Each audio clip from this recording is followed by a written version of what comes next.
தொடவும் விடமாட்டோம், தொட்டா விடமாட்டோம், இதுக்கு முன்னாடி தொட்டவங்களையும் விடமாட்டோம். மனசாட்சி உள்ள சக்திகளோட ஆதரவால இந்த ஆட்சி நடந்துகிட்டு இருக்கு.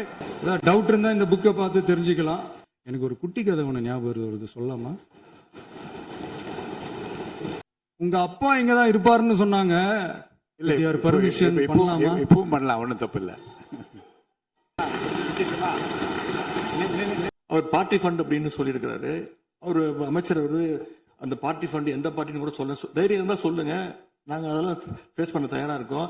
எதையும் ஆதாரத்தோடு எதையும் பேசுங்க. நீங்க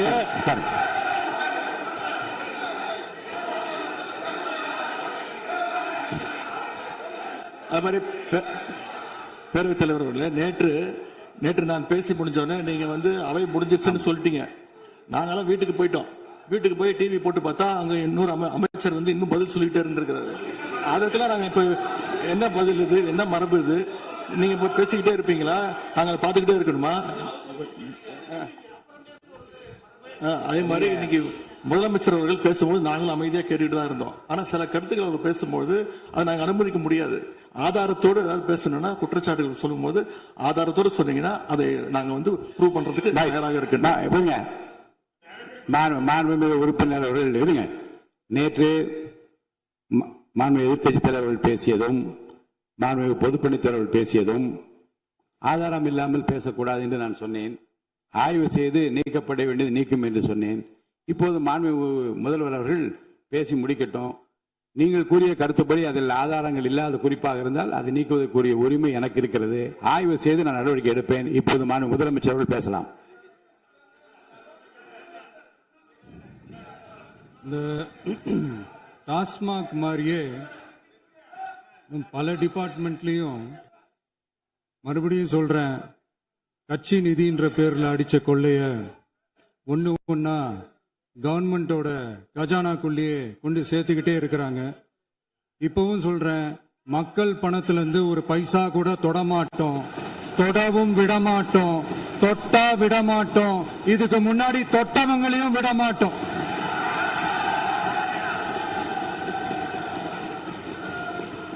ஒவ்வொரு ஊழலா வெளியில வரும் போலே, ஒவ்வொரு வேஷமா கலைஞ்சிரும் போலே, இங்க இருக்கிற நிறைய பேரு நடுங்கி போய் இதுல நம்ம மேல அவதூறு வேற. இப்ப புதுசா ஒரு வெப்பன் ஒண்ணு கொண்டு வந்திருக்காங்க. அது என்ன தெரியுமா? அவங்க தயவால தான் நம்ம ஆட்சி நடக்குதான். மக்கள் தயவால இந்த ஆட்சி நடந்துகிட்டு இருக்கு. மனசாட்சி உள்ள சக்திகளோட ஆதரவால இந்த ஆட்சி நடந்துகிட்டு இருக்கு. நாங்க தான் அனுப்பி வச்சோம் அப்படின்றாங்களே. அனுப்பி வச்சவங்களுக்கு மினிஸ்ட்ரியில இடம் கொடுத்தா ஏன் கதறீங்க? ஏன் இவ்வளவு கோவம்? ஏன் இவ்வளவு கதறல்ஸ்? இதுல இன்னொரு முக்கியமான விஷயம், மார்க்சிஸ்ட் கம்யூனிஸ்ட் கட்சி நமக்கு ஆதரவு கொடுத்தது சுயேட்சையா எடுத்த முடிவுன்னு சொல்றாங்க. அதே மாதிரி இந்திய கம்யூனிஸ்ட் கட்சி நமக்கு ஆதரவு கொடுத்தது சுயேட்சையா எடுத்த முடிவுன்னு சொல்றாங்க. இதுல எங்க இருந்து நாங்க தான் அனுப்பி வச்சோம்னா புரியலையே. மக்களுக்கு நல்லா புரியும், எல்லாத்தையும் தெளிவா பார்த்துக்கிட்டு இருக்கிறாங்க.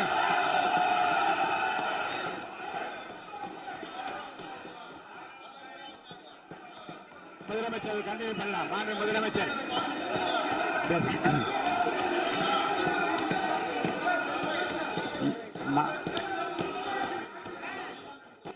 முதலமைச்சர் கண்டினியூ பண்ணலாம்.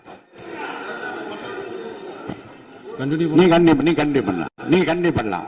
இந்த சமூக நீதி அரசுன்னு சொல்றவங்களை பார்த்து கேட்கிறேன், நம்ம பட்டியலின சகோதரர்களுக்கு எத்தனை அமைச்சர் பதவி கொடுத்தீங்கன்னு கொஞ்சம் சொல்ல முடியுமா?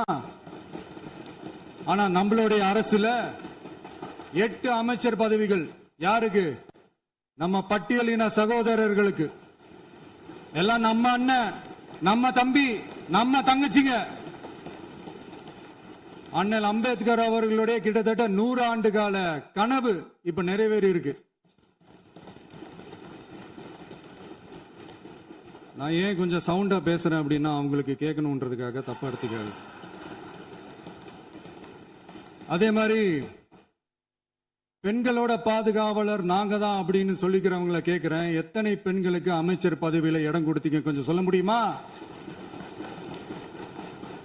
எங்க அரசுல 4 சகோதரிகளுக்கு அமைச்சர் பதவி கொடுத்திருக்கிறோம்.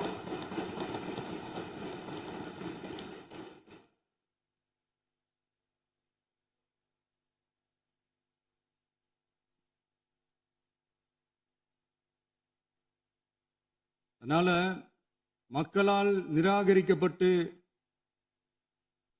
மக்களால் அகற்றப்பட்டவங்களுக்கு ஒன்னே ஒன்று சொல்லிக்கிறோம், தப்பே செய்ய மாட்டோம், ஊழலே செய்ய மாட்டோம், நேர்மையா தான் இருப்போம், நியாயமா தான் இருப்போம் அப்படின்னு சொல்றவங்களால மட்டும்தான் கூட்டணி ஆட்சி அமைக்க முன்வரும். ஆட்சியிலையும் பங்கு, அதிகாரத்திலையும் பங்கு கொடுக்க முன்வரும். ஊழல்லையே ஊறி போனவங்களால இந்த கூட்டணி ஆட்சியோ, ஆட்சியிலையும் பங்கோ, அதிகாரத்திலையும் பங்கோ கொடுக்க முன்வராது. மெஜாரிட்டி இருந்தாலும் தரமாட்டாங்க, மெஜாரிட்டி இல்லைனாலும் தரமாட்டாங்க. கேட்டா ரெடிமேடா ஒரு பதில் ஒண்ணு வச்சிருப்பாங்க, கூட்டணி ஆட்சியை மக்கள் விரும்ப மாட்டாங்கன்னு. அதே மக்கள் தான் இப்ப அவங்கள பார்த்து சிரிக்கிறாங்க. நான் பதவியேற்ற அன்னைக்கு கொஞ்சம் டைம் அவகாசம் கேட்டேன். எதுக்கு கேட்டேன்? நிதி நிலைமைலாம் கொஞ்சம் மோசமா இருக்குது, அதெல்லாம் கொஞ்சம் சரி செஞ்சுக்கிட்டே படிப்படியா கொஞ்சம் கொஞ்சமா நான் கொடுத்த வாக்குறுதிகள்லாம் செயல்படுத்துவேன், அதுக்காக கொஞ்சம் டைம் அவகாசம் கேட்டேன். நான் ஏதோ வேற எதுக்காகவோ வேற யாருக்காகவோ ஏதோ அவகாசம் கேட்ட மாதிரி. அடுத்து இங்க சபையில இல்லாதவங்களை பத்தி பேச வேண்டாம்னு நினைக்கிறேன்.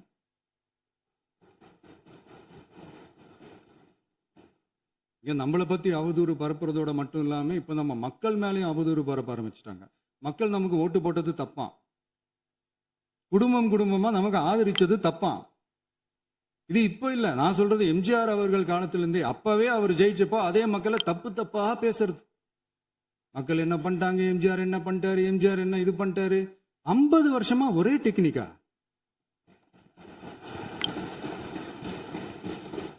டெக்னாலஜி எல்லாம் மாறி வேற எங்கேயோ போயிட்டு இருக்கு. பஸ் இதுல கொஞ்சம் டெக்னிக்காச்சும் கொஞ்சம் மாத்தினா கொஞ்சம் நல்லா இருக்கும்.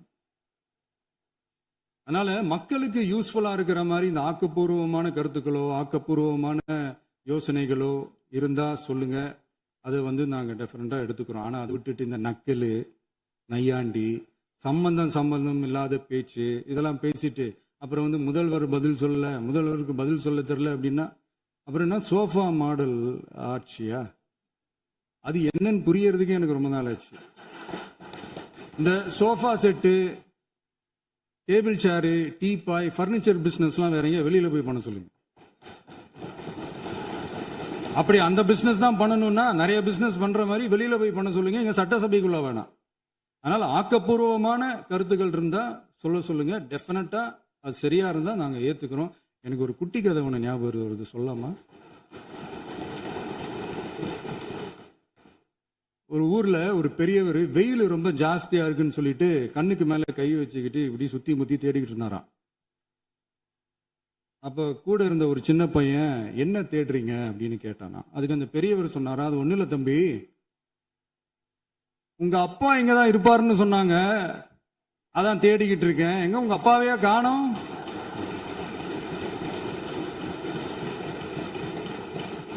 இல்ல அந்த எங்களுக்கும் நக்கலா நையாண்டியா சம்பந்தம் இல்லாத குட்டி கதை இதெல்லாம் எங்களுக்கும் பேச தெரியும்.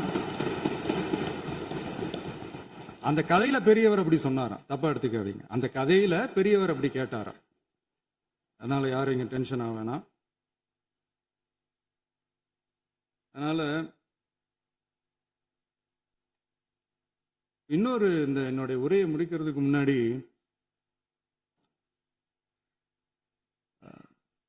போயிட்டாங்க, பேசலாமா? நிறைய உங்க கருத்துக்களை நீங்க முழுமையாக மன நிறைவோடு பேசலாம். டிவியில பார்க்கலாம். சரி, அதான் 5 நிமிஷம் பேசுனதுக்கே கொலத்தூரி இந்த ஆட்டம் அடிச்சு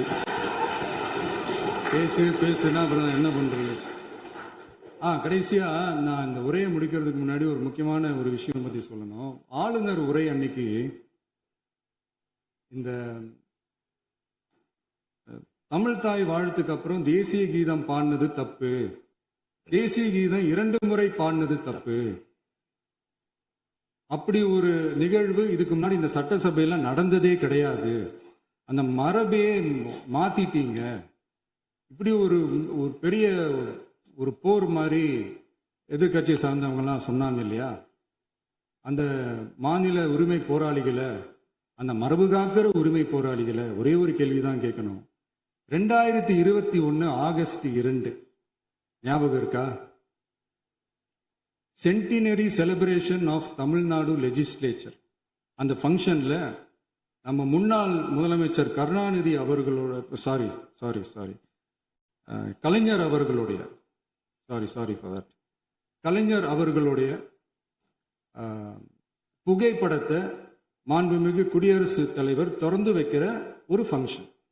அந்த ஃபங்க்ஷன்ல national anthem followed by Tamil Thai Vazhthu அப்படின்னு அறிவிச்சது ஞாபகம் இருக்கா? அதாவது தேசிய கீதத்துக்கு அப்புறமா இரண்டாவது முறையா, நோட் திஸ் பாயிண்ட் மாண்புமிகு பேரவைத் தலைவர் அவர்களே, ப்ளீஸ் நோட் திஸ் பாயிண்ட். தேசிய கீதத்துக்கு அப்புறம் இரண்டாவது முறையாக தமிழ் தாய் வாழ்த்து பாடப்படும் அப்படின்னு சொன்னது ஞாபகம் இருக்கா? அதுவும் முத்தமிழ் அறிஞர் அப்படின்னு சொல்ற நம்ம கலைஞர் அவர்களுடைய அந்த புகைப்படம் வெளியிட்டு விழாவில் அவர் இருந்த இதே சபையில தமிழ இரண்டாவது இடத்துக்கு தள்ளினது யாருன்னு ஞாபகம் இருக்கா? அது மட்டும் இல்ல, அந்த தேசிய கீதத்தை நாட்டுப்பண் நேஷனல் ஆந்தம்னு சொல்லி அதே ஃபங்க்ஷன்ல கடைசியா ஃபங்க்ஷன் முடியும் போது செகண்ட் டைம் தேசிய கீதம் பாடினதும் ஞாபகம் இருக்கா? இதே அவையில் தான், அது அவை குறிப்பிலும் இருக்கிறது, இதே அவையில் தான் நடைபெற்றது. இந்த தக்க நேரத்தில் இந்த ஆதாரங்களை அளித்த மாண்பு முதல் அவர்களுக்கு நன்றியை தெரிவித்துக் கொள்கிறேன். டவுட் இருந்தா இந்த புக்கை பார்த்து தெரிஞ்சுக்கலாம். இதெல்லாம் கேட்டா என்ன சொல்லுவாங்கன்னா, அது ஜனாதிபதி கலந்துகிட்ட ஃபங்க்ஷன், அதெல்லாம் அப்படிதான், அதெல்லாம் கண்டுக்க கூடாது அப்படின்னு சொல்லுவாங்க. இதே மாதிரிதான் பேசுறது ஒண்ணு, செய்யறது ஒண்ணு, பேசுறது ஒண்ணு. இதெல்லாம் மக்கள் பார்த்துக்கிட்டு இருக்காங்க. எலெக்ஷனுக்கு முன்னாடி தான் அப்படி செஞ்சுக்கிட்டு இருந்தாங்க. இப்போ எலெக்ஷனுக்கு அப்புறம் அதே தான் செய்யறாங்க. இந்த விஜயையும் சாமானியர்களின் உண்மையான சமூக நீதி அரசையும் அவமானப்படுத்துறதுக்கு தான் அவங்களோட அந்த பொலிட்டிக்கல் சீனியாரிட்டி அது பயன்படுத்துது போல. சரி, செய்யட்டும், நல்லா செய்யட்டும். இப்போ ஆனாலும் நம்மளுடைய மாநில உரிமை, மொழி உரிமை, உத்தம உத்தரர் போல வேஷம் போடுற எதிர்கட்சிக்கு ஒன்றை மட்டும் ஆணித்தரமாக சொல்றோம். உங்களை மாதிரி தமிழ்னு சொல்லிக்கிட்டு, மொழி, பண்பாடு, கலாச்சாரம்னு சொல்லிக்கிட்டு ரெட்டை வேஷம் போடுறவங்க நாங்க கிடையாது. உலகெங்கும் வாழும் என் தமிழ் சொந்தங்களுக்கு நம்முடைய உத்தரவாதம் தமிழ் தான் எங்க உயிர் நாடி அப்படின்றத மறக்க மாட்டோம். இப்பவும் சொல்றோம், மாநில உரிமையில எப்பவும் உறுதியா இருப்போம். அதே சமயத்துல அரசியல் வேற, ஒன்றிய மாநில அரசுகளுக்கு இடையே இருக்கிற நிர்வாக அணுகுமுறை வேற. இதுல நாங்க ரொம்ப தெளிவா இருக்கிறோம். அதனால எங்களுக்கு பாடம் எடுக்கிறதா நினைச்சுக்கிட்டு உங்க வேஷத்தை நீங்களே கொஞ்சம் கொஞ்சமா கலைச்சிக்கிட்டே வர்றீங்க, மறந்துடாதீங்க. அப்புறம் நேத்து எதிர்கட்சி தலைவர், மாண்புமிகு எதிர்கட்சி தலைவர் பேசும்போது நிறைய பேசினாங்க. அதுல ஒண்ணு மட்டும், அரசு சொல்றதா நினைச்சுக்கிட்டு நம்மளை இன்டைரக்டா ஈவில் அப்படின்ற அந்த வார்த்தையை யூஸ் பண்ணாங்க. எனக்கு ஒண்ணுதான் சொல்லணும்னு தோணுது.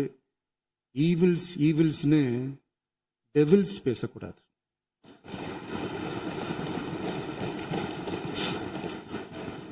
அவங்க இருந்திருந்தா ஒரு ஆக்ஷன் பண்ணணும்னு எனக்கு தோணுச்சு. எல்லாரும் போயிட்டாங்க. பர்மிஷன் பண்ணலாமா? இப்பவும் பண்ணலாம், ஒன்றும் தப்பு இல்லை.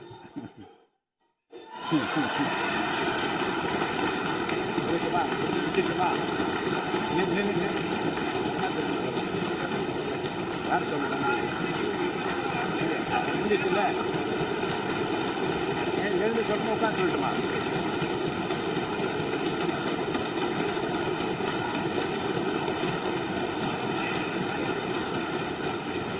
விவாதம்